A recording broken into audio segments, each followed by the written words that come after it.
Well, thank you all very much for taking the time to be here, and I know you've come from a long way. We have representatives from all around the state.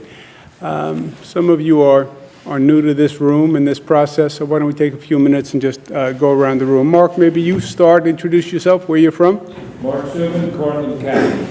Marcia Purdue, Hamilton County. Kevin Portwood, Washington County. Rich McNally, Rensselaer County. Dan Donovan, Staten Island. Tom Zugaby, Rockland County. Kathleen Rice, Nassau County. Bill Fitzpatrick, Onondaga County. Cy Vance, Manhattan. Mylan Dennerstein, Counsel to the Governor. And Jeremy Creelan, Special Counsel to the Governor. Andrew Cuomo, I have a lot of counsels. Larry Schwartz, Secretary to the Governor. Michael Waldman from the Brennan Center for Justice, Brooklyn. Karen Sharp, Citizen Action of New York. Dick Dady with Citizens Union from New York City. Derek Champagne from Franklin County. Bob Carney, Schenectady County. Brooks Baker, Steuben County. Paul Chaika, Columbia County. Jerry Mullen, Broome County. Whedon Wetmore, Chemung County. Terry Wilhelm, Greene County. Once again, thank you all very much for taking the time to come. Welcome to the state capitol. Many of us have had the good fortune to work together when I was the Attorney General. We did a lot of good work. That was a good experience, and I thank you very much for the partnership back then. And I welcome you to the new state capitol. I don't know how many of you have been here recently, but the renovation is now over. The building was under renovation for many years. It was clouded in scaffolding and construction. And over the past couple of years, we accelerated the renovation, and we actually have it finished. And the building now is looking better than it has in many, many years. We've been welcoming visitors back. We're going to put the cherry on the cake, actually, this weekend. The Hall of Governors, which is the hall right out here, which is really worth a few minutes of your time to take a walk through. But it's now complete. We have all the governors listed, and their portraits are up, all save one, which is my father's portrait. And as the cherry on the cake, we're going to hang my father's portrait this weekend, which for me is the culmination of the construction project. You know, when you're doing a construction project, the last thing you do is you put the pictures on the wall. So we're going to put the picture on the wall. And the renovation of the Capitol, in many ways, for me, has been a renovation of and reconstruction of the government writ large. You know, a couple of years ago when I was running, the level of dysfunction of state government and the level of mistrust of state government was palpable all across the state. And we said 2.5 years ago that we were going to begin a reconstruction of the government. And it had two basic elements: the competence, the functioning of the government, and the public trust. We're now in the third legislative session, about 2.5 years, but we're in the third legislative session. And we've made great progress on most of those fronts. In terms of the competence, the functioning of government, we've done more in 2.5 years than this government has done in the past 20 years. 3 budgets in a row. I focus on the budgets because the budgets became the symbol of the dysfunction. People weren't really sure what Albany was supposed to be doing, but they knew you were supposed to pass a budget. And they knew that every year they saw a charade on the TV about passing the budget. And it was gridlock, and it was finger pointing, and the budget was late. And the question was, how late was the budget? And it became really the flashpoint of the dysfunction. So this year, 3 budgets in a row. Not first time in about 30 years that you had 3 budgets done in a row. And if you're looking for a simple metaphor for the functionality of state government, I think that's it. But we also had a really banner session in terms of getting things done. We raised the minimum wage. We have a teacher evaluation system now statewide for the first time. They talked about that for years, and now we finally have that in place. Our whole economic development program, regional economic development councils, et cetera, we've institutionalized, and that's in place. We settled some long-standing cases with Indian tribes, the Oneidas and the Mohawks, which many of you have been involved with over the years, but those cases just went on and on and on.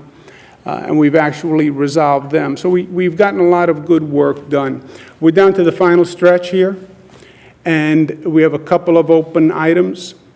And then today's topic. We have the Women's Equality Agenda, which we have been talking about for a number of months, but we put that forward. And the question is, does that get voted on or not? 10-point Women's Equality Agenda, which we're excited about. We've worked very hard. And then we have two major upstate economic development programs. The casinos, gaming, resort destination gaming facilities, a referendum to change the state constitution, and what we call tax-free zones, which would set up tax-free zones in upstate New York. But both economic development projects, programs for upstate New York. Many of you are from upstate. You know how bad the economy has been and how long the economy has been that bad. You factor out the trajectory of upstate New York, it does not take you to a good place. This is not about the current downturn in the economy. You know, downstate, basically the problem is the overall national economy.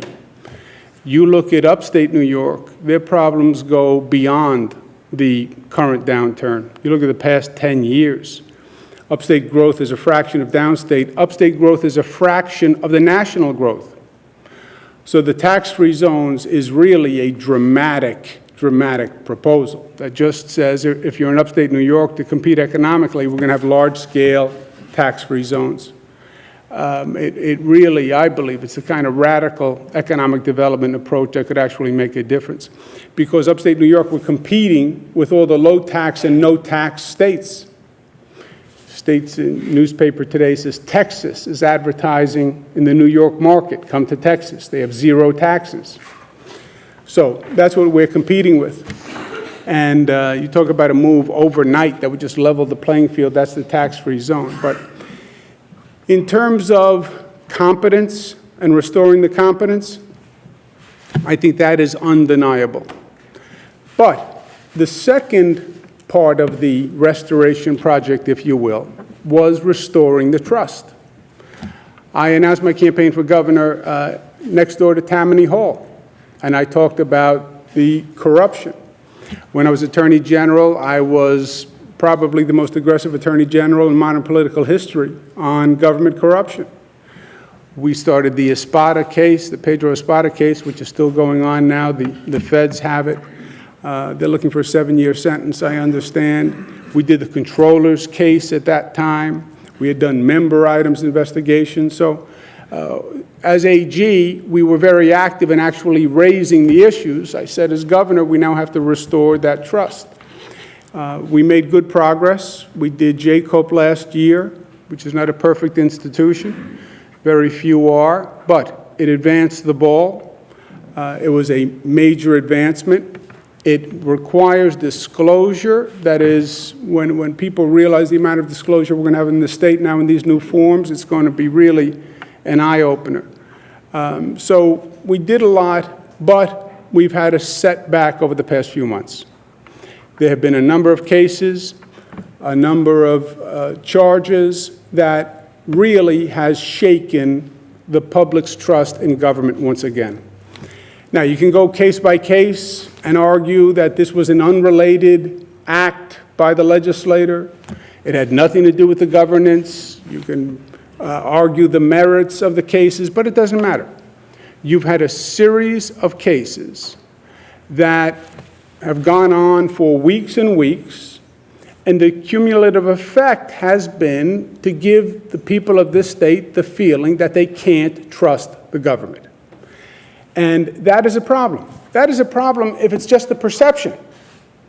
You know, my friends in the legislature, they want to argue the reality, that it's just a few bad acts and we shouldn't paint the whole legislature with the acts of a few bad players. I understand that. But the perception itself is the problem. If people feel that they can't trust the body, that is the problem. And any relationship is only as good as the level of trust. And when citizens don't trust the government, you then have a serious liability for the government and the functioning of the government and the capacity of the government. So we have to restore the trust. How do we do that? Today, we're going to talk about what we call the Clean Up Albany Act, but it's probably the most comprehensive government reform, cleanup, anti-corruption measure that would have been done in decades. And it is comprehensive. It's campaign finance reform, it's public finance, it's election reform, it's new laws, it's giving the DAs the tools to actually bring the cases, so the 62 DAs become part of the public corruption force. And it's been worked on for a period of time. I want to thank the people in this room for their support. I can't remember the last time we had 62 DAs all sign on to a single proposal. Normally Derek Champagne gives us a problem on, how difficult Derek can be from time to time.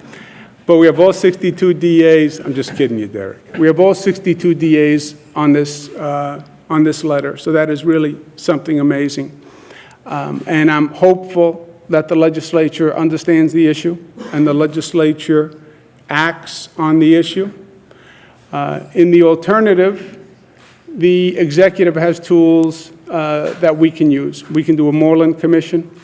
We used the Moreland Commission on the utility investigation that we just did. Kathleen Rice from Nassau County was part of that. It's worked very, very well. Moreland Commission is a very effective tool. And one way or the other, at the end of the session, it is critical that we have this piece accomplished. Because the overall restoration, it was competence and it was trust. We've established the competence.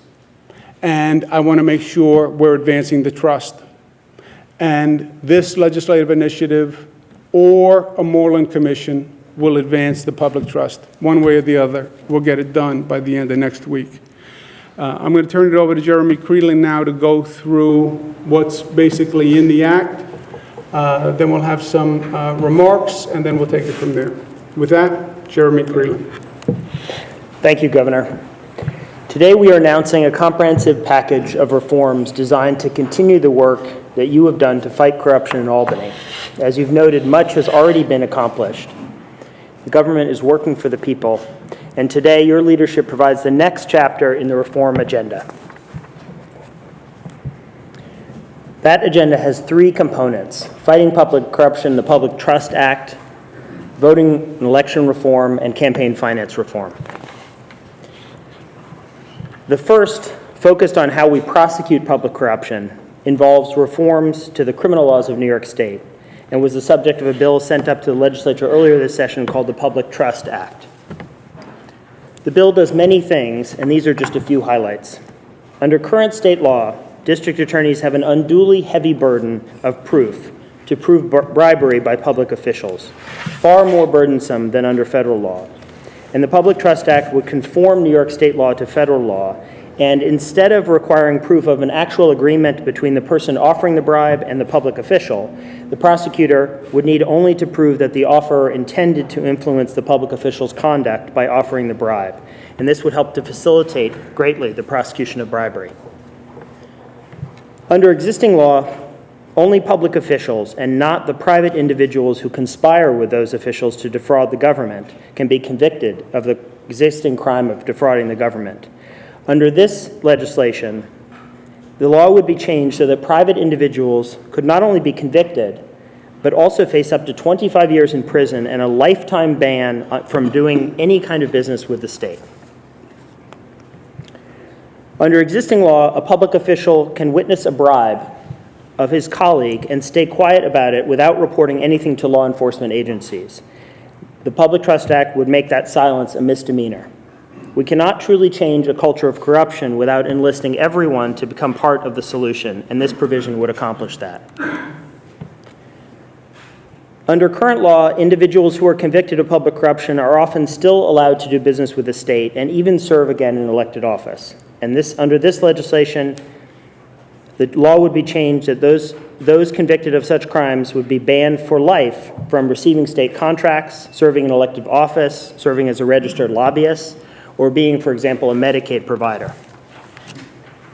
Currently, if a public official is convicted of corruption, the court can impose a penalty of restitution that requires only that the official pay back the amount he gained improperly from the abuse. That is not much of a disincentive to public corruption if all you lose is the amount that you gained. And this legislation would change that. It would allow DAs to ask courts to require a defendant to pay as much as 3 times the amount of the illegal gain. The next area is election and voting reform. Now, our election laws must be reformed not only to bring new competition into our elections, but also to bring voters back into their government in a bigger way. One of the best ways, as we know, to ensure that our elected officials are accountable to the people and do not feel that they are immune from public scrutiny for their conduct and for their misconduct is to make sure that voters are engaged and voting. And you sent up 2 bills to the legislature earlier this session to accomplish these goals, and these are just a few highlights. Currently, the State Board of Elections lacks the structure it needs to conduct full-scale investigations and is too often mired in partisan gridlock. The governor's legislation would create a new Chief Enforcement Council at the State Board of Elections, appointed by the governor with the advice and consent of the Senate. The Chief Enforcement Council would have sole authority to hire and fire his staff, would be authorized to conduct investigations without prior approval of the full board, and would have the powers of a district attorney to convene a grand jury and bring criminal actions against offenders.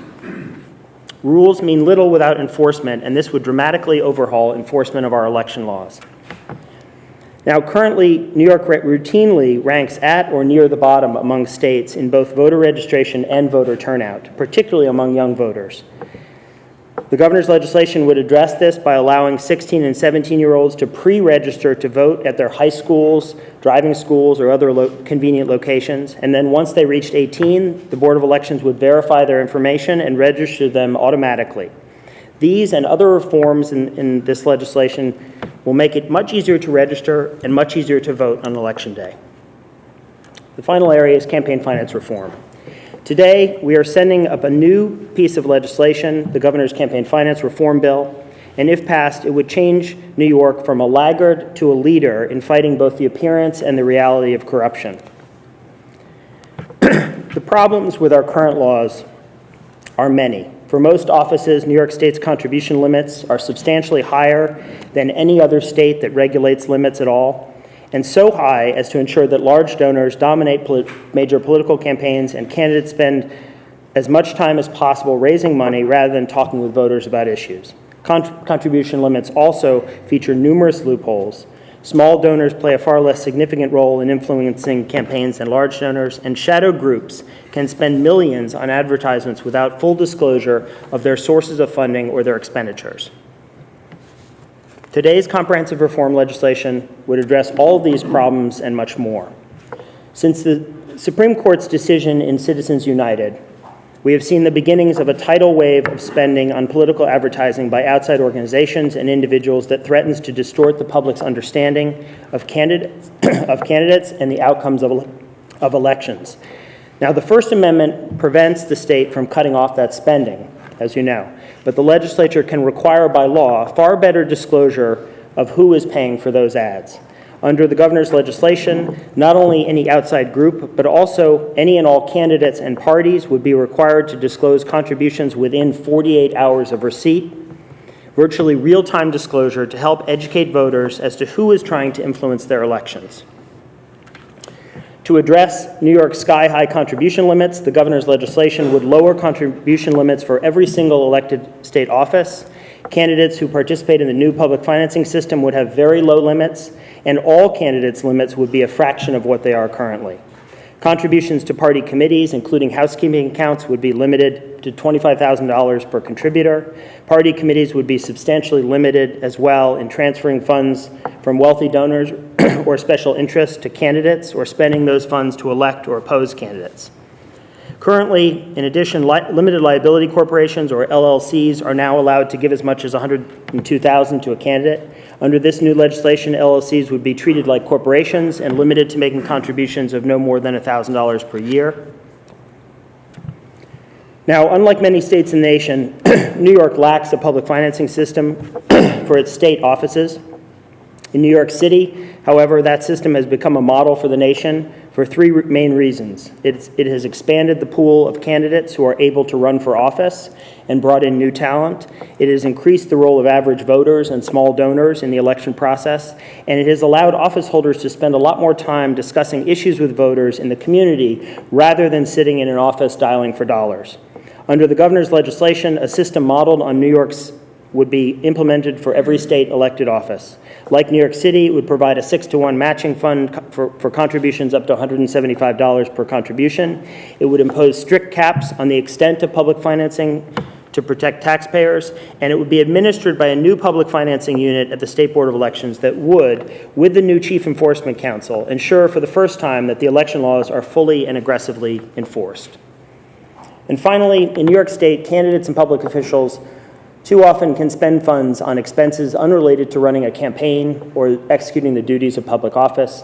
Under the governor's legislation, contributions could be used only for expenses that are directly related to elections or to their public duties.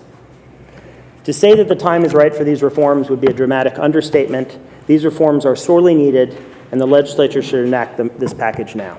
Thank you, Governor. Great. Thank you very much. Let's now go to the District Attorney from Manhattan, New York County, Cy Vance, who's also the head of the District Attorneys Association statewide this year.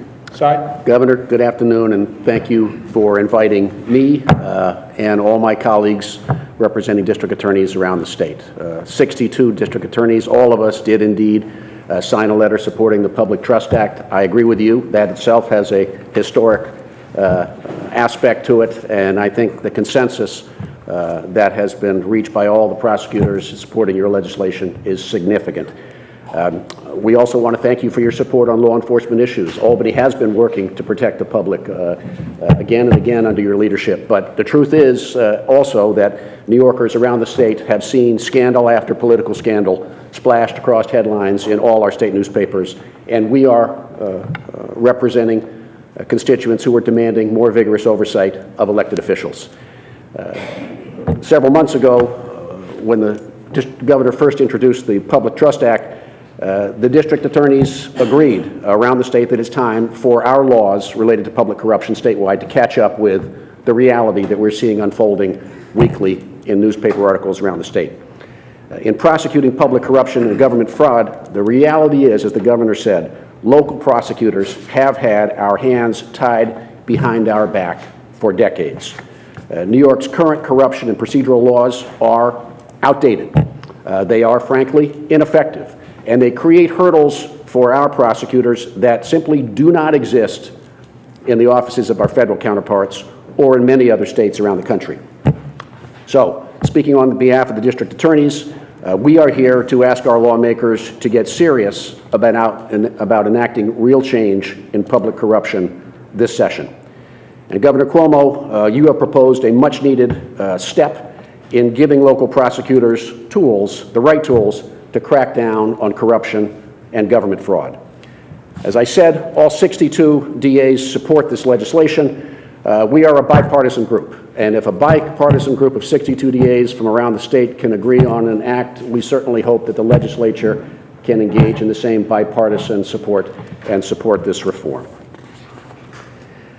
The time for change from our perspective, I think, and the governor's also, is now, and the Public Trust Act is a strong start for change. First, as the special counsel indicated, it gives teeth to New York's public bribery laws, making it less difficult to prosecute people who offer bribes to public servants. Right now, under New York state law, it's easier to prosecute an athlete for throwing a game than it is to prosecute a politician for taking a bribe. The act would also end New York's unseemly practice of giving a complete transactional immunity bath to witnesses who appear before grand juries in cases of misconduct in public office and government fraud. And this would give New York state prosecutors a tool that our counterparts in most other states and the federal government have had for decades and have used successfully in corruption cases. And as special counsel also indicated, it creates the crime of corrupting the government, which would apply to schemes to defraud the state or a local government. We need, I think everyone agrees, to have faith in the honesty of the men and women entrusted to do the public's work, and these provisions collectively would go a long way to give prosecutors the tools we need to make sure that public servants are keeping that faith by working fairly and honestly for New Yorkers.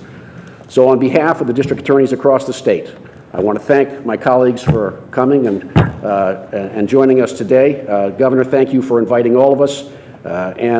We are, along with you, urging our lawmakers to act in this session to pass this significant legislation. Thank you very much. Thank you very much, District Attorney Vance. We'll now go to District Attorney William Fitzpatrick. On a personal note, when I first became Attorney General, and I was looking to learn the ropes, the District Attorney was very kind to me and was very kind to a rookie AG, and his friendship and his counsel has continued, and I thank him very much. With that, District Attorney Fitzpatrick. You're very kind, Governor, and thank you for that nice comment. And the credibility that you established with all of us in this room as Attorney General has carried over your service as Governor. You've been a great ally to law enforcement, not only on this bill, but on previous bills as well. My name is Bill Fitzpatrick. I've been the elected DA in Onondaga County for the past 22 years. I have the honor of sitting next to the current president of the State DA's Association. I had the honor of serving as a past president. Cy Vance has been our leader for the last year and has done a fantastic job, as he does in almost every aspect of his professional life. And I also have the honor of sitting next to our incoming president, Kathleen Rice, who we're looking very, very much forward to taking over the reins this July. Although I understand there's several Johns in Nassau that are very upset and probably don't want you to be president, but that's not their choice. I can't underscore enough what the governor and what Cy have said about the fact that all 62 of us have agreed on this legislation. We're all attorneys, we're all prosecutors, we are the people that are in court every day, and yet on this very, very needed, very, very necessary, very complex piece of legislation, we've all come together and agreed. And a lot of that has to do with the great help from the governor's staff. Those of you who are old enough to remember the mid-'70s and the Watergate hearings, there was an iconic moment when John Dean said to the president, prior to resigning, "Mr. President, there's a cancer on the presidency." I actually was working in Washington at that time, and I've never forgotten those words. And I hate to say it, but right now there's a cancer on the state legislature. When you have 35 elected representatives in the past 6 years who are either under investigation, indicted, or convicted, there's a cancer on the legislature. I don't like to say that because many of the people on the legislature are very, very dear friends of mine. I would hope that because of their commitment to public service, that they recognize that now is the time that something has to be done. No more time to talk about committees and new programs and stuff. This has to be done and has to be done now. Under the governor's proposal, the state prosecutors will have the tools that they need. We welcome all of us in this room cooperate on a daily basis with our federal prosecutors. But these are crimes against the state of New York. Every one of us in this room, an elected DA, have budgets that we have to deal with. We have occasionally had to lay people off, sadly because of decreasing tax revenues. That hurts. And when you look around the state and you see people stealing not pennies but hundreds of thousands of dollars while we're laying workers off who are committed to helping public safety, that has to stop, and it has to stop now. These are crimes against the people of the state of New York. The Public Trust Act would assure that public officials are going to be held accountable. That's what we do as prosecutors. The essence of the criminal law is that there are consequences to criminal conduct. There are deterrents to criminal conduct. And when you say to someone, you're going to get a conditional discharge or you're going to fade into the sunset and go retire somewhere and collect your pension, those are not sufficient consequences. The governor's law gives us teeth to put these people in prison where they frankly so richly deserve to be. This is a bipartisan group of people that have come together to support this statute, Governor. And as a taxpayer, as a prosecutor, and as a citizen of this great state, I sincerely urge our legislators to enact this as quickly as possible. And Governor, again, I thank you so very much for your great leadership on this issue and your friendship to the people in this room. Thank you very much. Thank you very much, District Attorney. Well said, as usual, sir. With that, let's go to Michael Waldman, who is the president of the Brennan Center for Justice.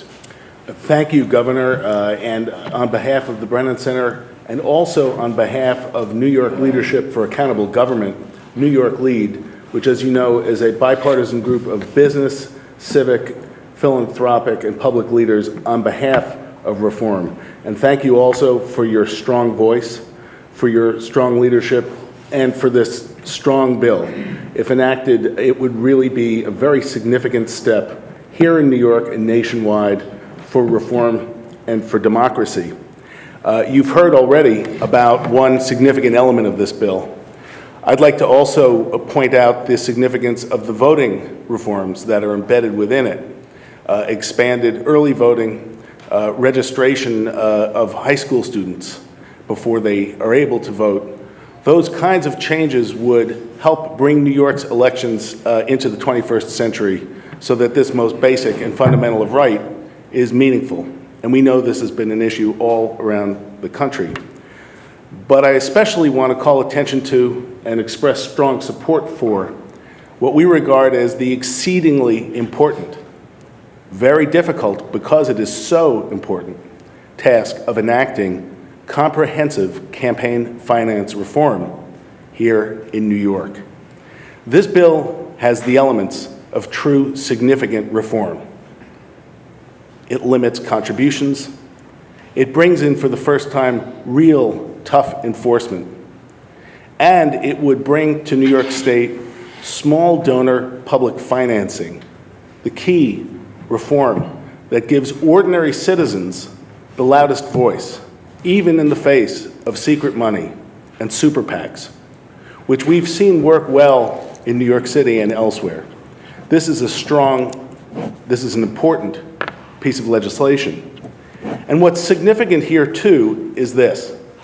Now the pieces for campaign reform are in place in New York State. We have a strong bill talked about today by the governor.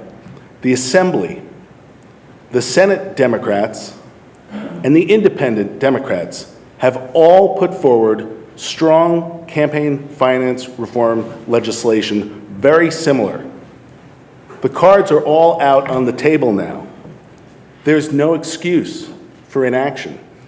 And the thing to understand is, in fact, there is a path to enactment of this legislation. There is a path. This is not a matter of procedure or rules. This is a matter of political will. The majority of the votes in the Senate have come out for legislation of this kind. There's no excuse for failing to bring legislation of this kind to a vote, and lawmakers who use excuses will have the stain of the state's corruption on their hands. This is something citizens all over New York State are watching, but it's not just New York State. The whole country is watching this legislation. Since Citizens United in 2010, the court case from the Supreme Court that ushered in this new misbegotten era of big money in American politics, we've all wondered what could happen that could change it. And this legislation, if enacted, would be a shaft of sunlight for the whole country. So we will do what we can to help make it possible. We know that reform is in reach, but it is not yet in hand. That will take effort and willpower and political leadership over the next 2 weeks, and we strongly support and thank you for this and look forward to working with you and all the lawmakers to get this done. Thank you very much. Thank you, Michael. And let's now go to Karen Scharf, Executive Director of the Citizen Action of New York. Thank you, Governor, for inviting me to speak today, and thank you for your effort to restore the public's trust in government and for understanding that changing the culture in Albany will require more than just strengthening corruption laws. It will require changing the way our elections work. I'm honored to be here today with the governor and with the many leaders of the Fair Elections for New York Coalition who have joined us. The governor recognizes that for government to be effective, we need citizens to trust government and to participate in elections. As the governor said, our state government is now competent again, but our voice has still not been restored. Today, the governor is sending a clear message to New Yorkers. Your voices will be heard. We won't let your voices be drowned out any longer by big money campaign contributions and corruption. Governor Cuomo's comprehensive campaign finance reform bill, with public financing at its core, will reduce the corrupting influence of money in New York politics and help to restore integrity to the way that Albany works. New York has the smallest percentage of its population contributing to campaigns, as well as among the lowest voting rates in the nation. This bill will change our state's campaign finance system to finally give New Yorkers a real voice and put the people back in charge of our elections and our democracy. It will return New York to a government of, by, and for the people. The governor's bill will create a system of small donations with limited matching public funds. This will ensure that candidates are accountable to their constituents rather than big donors and special interests. Full and complete transparency of political spending will bring sunshine into the dark corners of Albany's back rooms. And to protect taxpayers, there will be limits on public funding and a new enforcement unit at the State Board of Elections. The agency will ensure that candidates have the support they need to follow the rules, but also real-time accountability for those who willingly break the rules. Limits on contributions will be lowered and loopholes will be closed. We've got a chance now to make history and give New Yorkers the campaign finance system that they want and that we deserve. And make no mistake about it, New York can lead the nation out of the nightmare effects of Citizens United and big money politics when we pass fair elections legislation this year. The Fair Elections campaign, made up of unions, community groups, good government groups, business leaders, faith leaders, housing groups, environmental groups, students from all across the state, all of whom are here today with us, pledges to work together today with the governor, the Assembly, the Senate to get this done this month before this legislative session ends. New Yorkers are tired of being taken for granted and tired of being taken for a ride. They are speaking with one voice and calling on lawmakers in Albany to pass comprehensive campaign finance reform now. Their message is clear. The time for action is now. Legislators, don't come home without it. Thank you, Governor. Thank you. Thank you very much, Karen. I think the message today is clear and it is powerful. I thank the good government groups for being here. The district attorneys, your being here, 62 district attorneys on a letter is a very, very powerful statement, especially at this time when we're down to the short strokes here. And 62 district attorneys says this is not a political issue, it's not a regional issue, it's not a geographic issue. 62 DAs, Democrats, Republicans, all across the board, upstate, downstate. It is an extraordinary and an extraordinarily powerful statement. And I thank you very much for it. Questions on this topic? Governor, do you agree with the statement that was just made that there's a cancer on the state legislature? I think there is no doubt but that over the past few months, there have been a series of scandals about the state legislature. Again, any one of them can be argued and can be dismissed, but in the totality, they are very powerful, and there's no question but that the people of this state have lost confidence in the state legislature. I think it's inarguable at this point. Governor, when it comes to the women's equality agenda, you and the women's groups have been very clear that you don't want to compromise on any influence, even if one of them is controversial. But on this, Republicans have basically said that they don't believe in public financing. They've sort of ruled it out. Are you willing to take a bill that perhaps takes certain components out? Are you more pliable on something like this rather than the whole enchilada? Well, the Women's Equality Act is different, Zach. There are 10 points. There is the one point that is controversial is a woman's right to choose, and what the women are saying is, the Women's Coalition is saying is that's an essential item. And that is an essential item. It's not just one of 10. It's more significant than that. This is a very broad bill. Obviously, it's one of the most comprehensive, broadest anti-corruption acts that I believe has ever been done. So are there things that we could discuss with the legislature? Of course, like on any bill. Governor, knowing that the cost of the public financing option is going to depend upon how many candidates, how many elected officials take advantage of it, but does the administration have any kind of estimate on how much it is expected to cost over the course of an election cycle? I'll ask Jeremy to respond. I can address that. The bill that we're sending up today in this bill memo includes the Division of Budget's fiscal estimate, and estimated that when it's effective, when it comes into effect over the 4-year cycle, it would average about $41 million a year for the public financing piece.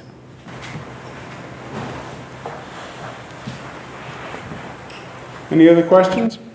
Governor, you said that there's no doubt that the public has lost trust in the government, in the legislature. Do you still have trust in the legislature? Particularly, do you have faith in Sheldon Silver's leadership of the Assembly? We're getting down to the end of the session. We've had an amazingly productive legislative session. I think that's also inarguable. In terms of function and competence and performance, you look at what we've done. Look at passing the budget, look at the Regional Economic Development Councils, look at minimum wage, look at teacher evaluations. The government has performed well. Now, I separate the competence and the function from the public integrity trust perception issue. And I have no arguments on the competence and the functioning of the legislature. They have functioned, they have performed better than they have in many years before. I believe at the same time we need to improve on the public trust, public integrity side. As you've heard from everyone, as you'll hear if you walk down the street, people get that there have been a number of cases of scandals, charges, indictments of legislators, and it's deeply troubling, and it has to be addressed and it has to be remedied. I think there are two ways to do it. I think passing a piece of legislation where the legislature says, I understand, I acknowledge, I get it, and we're passing this piece of legislation, I think that's the optimum. But in any event, I think something has to be done, and the Moreland Commission is the alternative to a legislative act. For picking a leader of the Assembly or the Senate, I'll leave that to the Assembly and the Senate. Do you still personally feel that Sheldon Silver should remain? I said I leave it to the Assembly to pick a leader. Speaker Silver said yesterday that, when asked about the support of his membership, that he pretty much has it, but he feels as though the news media has been very unfair to him. Do you feel as though the coverage has been excessive or over the top about his relevancy? Zach, I don't like to comment on my feelings about the news coverage about me, let alone the news coverage about anyone else. What was your reaction to reports that Phil Lopez was telling staff members they needed to stay naked at the executive mansion or to sleep with members of your staff to get legislation passed? I mean, the whole episode has been deplorable. Do you expect this bill, do you have any expectation that it will be considered in the Assembly, much less in the Senate? Hope springs eternal, Casey. I would not say that I see an especially easy glide path to passage for this bill. That's because we already have statements. I think it has nothing to do with the merits. I think on the merits, this is a powerful proposal. It's long overdue. It's needed. I think it's in the best interest of the legislature because I think it's a far better course for them to look the people of the state in the eye and say, we get it. We get it. It wasn't all of us, wasn't my head, doesn't matter. We get it, and we're passing the reform legislation. I believe that is the best, most effective way, their acknowledgement of the problem, right? Denial is not a life strategy, and acknowledge the problem. And let the legislature say to the people of this state, we get it. We get it. We're not going to point fingers. It's not who or what, but we get that these changes need to be made. By the way, these changes needed to be made before the past few months. The past few months are really just the accelerant. You needed public finance and campaign finance reform done 10 years ago. We've been talking about this. On the theory of you act when the chemicals in the air at the time allow you to act, when there's an environment to act, now is the time to act. But this was a problem years and years before today. Governor, you brought up the Moreland Commission this morning. In response, Dean Skelos said, well, the Senate has an investigations committee, and, that kind of tit for tat doesn't get anything done. Do you have any response? This is not about tit for tat. We don't have an issue of corruption among commissioners. We have corruption among legislators. That's what this is about, and that's what this is about addressing. Governor, given the limits in your plan as well as the health of your current campaign program, would you opt into the public financing system if this were to pass for your 2014 re-election? 2015 it becomes effective? The effective date of the bill is January 1st, 2015, because we're in the middle of a cycle. So it wouldn't affect 2014 races, but it would affect races after that. But the law would apply to me, certainly. Yeah, absolutely. Any other comment from any of our guests who are here? Anyone want to add anything? Excuse me, because I'm not totally familiar with it, but would you be able to opt out from this system? The system is a voluntary public financing system, so you can participate at your option, but you don't have to participate, and there are different limits on your contributions depending on whether you participate or not. Well, the reason I ask is because I think President Obama has opted out, and his campaigns, and Mayor Bloomberg opted out. And if you have a system and candidates are free to opt out when the chips are down and it's a close race or whatever, isn't that a flaw in the system? I can address that. The presidential system is a very different beast, and it's all about incentives, and the presidential system really doesn't provide enough. The folks who opt out, their reasons for opting out, as has been documented, is that they don't feel that it provides enough financing to actually make it worthwhile to opt in. So you have to construct a system that creates the right incentives, and we believe that this bill does that. Governor, do you support term limits for legislative leaders? No. Oh, for legislative leaders? That I'd leave up to the legislature. I don't support term limits by and large for elected officials. Yeah. Given the objections from the Senate Republicans to public financing, do you have a strategy at this point how you could get something passed? You just heard it. We have a great bill, and life is options. Are you prepared to quickly announce a Moreland Commission at the end of session? Yes.